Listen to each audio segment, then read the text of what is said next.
Bonjour.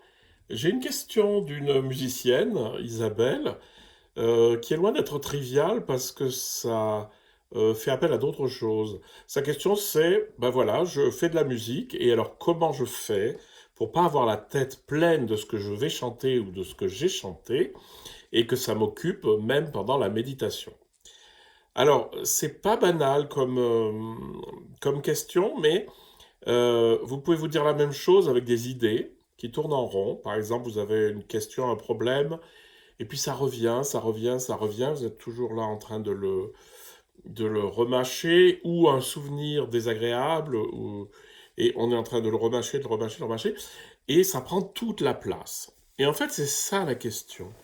Et je vais vous donner une image qui vaut ce qu'elle vaut, mais représente exactement ça. Il faut dire que c'est mon problème aussi, parce que je suis musicien, et moi, il y a toujours de la musique dans ma tête. Mais la question, c'est dans quel espace ça se produit. Alors, je vous donne une petite image. Donc, dans ma maison, il y a un petit studio. Alors, vous imaginez que vous avez 10 chanteuses, un demi-orchestre symphonique, et puis encore une belle-mère, et puis des tas de gens qui parlent.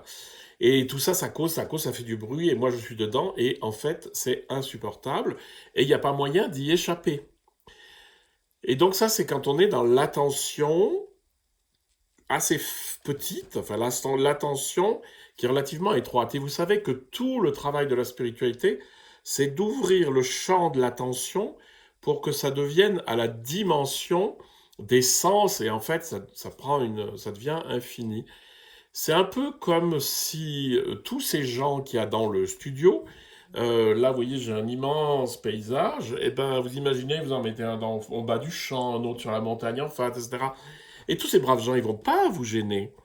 C'est-à-dire que si vous avez envie de les écouter, vous les écouterez, mais ils vont pas du tout être prééminents, et surtout, ils vont pas vous remplir la tête.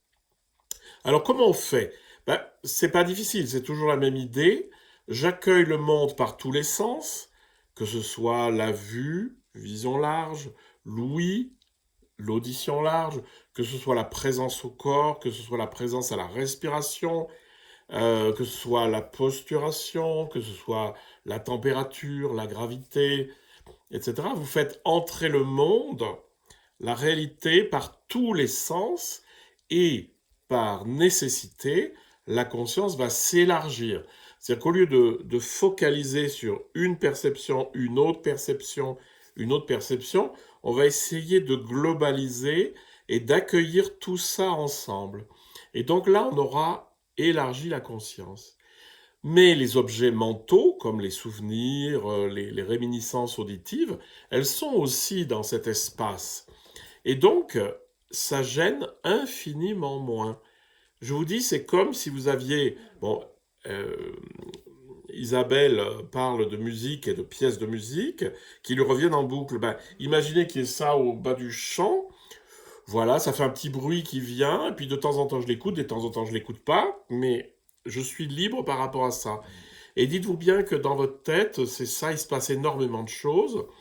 Mais si tout ça, c'est dans une conscience très large, c'est pas du tout pénible.